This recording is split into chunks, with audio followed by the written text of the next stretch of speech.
खैबा कहाँ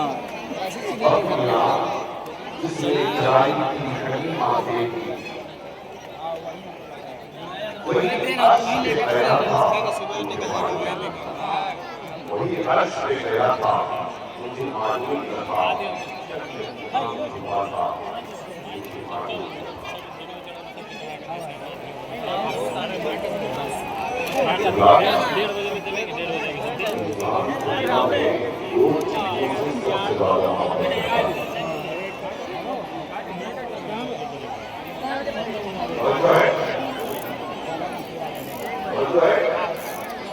इंसान दुनिया में दो चीजों से सबसे ज्यादा मोहब्बत करता है, ईमान से मोहब्बत करता है और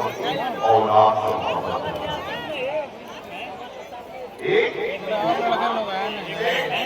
ईमान से मोहब्बत करता है और एक औलाद से मोहब्बत करता है। मां से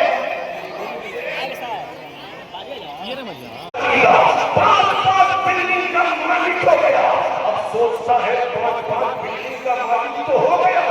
चलने के लिए गाड़ी नहीं है, चलने के लिए गाड़ी नहीं है, एक गाड़ी खरीद लिया जाए, एक गाड़ी खरीद लिया, एक गाड़ी का मालिक हो गया। अब मेरे ख्याल आया अगर 2-3 गाड़ियां और हो जाए तो शादी ब्याह के मौके पर भाड़े पे चलेंगे तो चंद पैसे ज्यादा कमा लेंगे, इसलिए 2-3 गाड़ियों का मालिक हो गया। अब पलट का नंबर आता है, एक इकट्ठा खरीद लिया, दूसरे की तमन्ना है, दूसरा खरीद लिया, तीसरे की आरज़ू है, 3 इकट्ठा खरीद लिया, चौथे 5 की तमन्ना है, कई बीघा जमीन का मालिक हो गया। एक काम शरीफ के जजाई और बयानों सवालो मुझे कहने दो, एक इंसान 5 बिल्डिंगों का मालिक, 10 गाड़ियों का मालिक, कई पनाव का मालिक, ये इंसान की मोहब्बत अपनी दौलत से है। अब आओ इंसान औलाद से कितनी मोहब्बत करता है,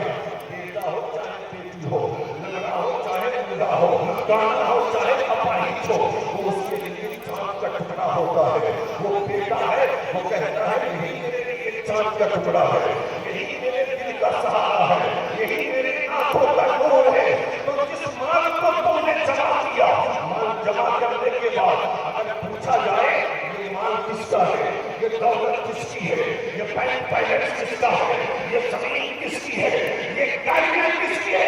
इंसान कहता है ये घर हमारा है, ये बिल्डिंग हमारी है, ये गाड़ियां हमारी है, ये जमीन हमारी है, ये बैंक बैलेंस हमारा है, ये बेटा हमारा है, ये बेटी हमारी है। लेकिन ऐ उससे मंजूर मिल्लत में आने वाले इस्लाम के शहजादों, जिस माल को तुमने अपना माल कहा, जिस बिल्डिंग को तुमने अपनी बिल्डिंग कहा, जिस गाड़ी को तुमने अपनी गाड़ी कहा, जिस पैसे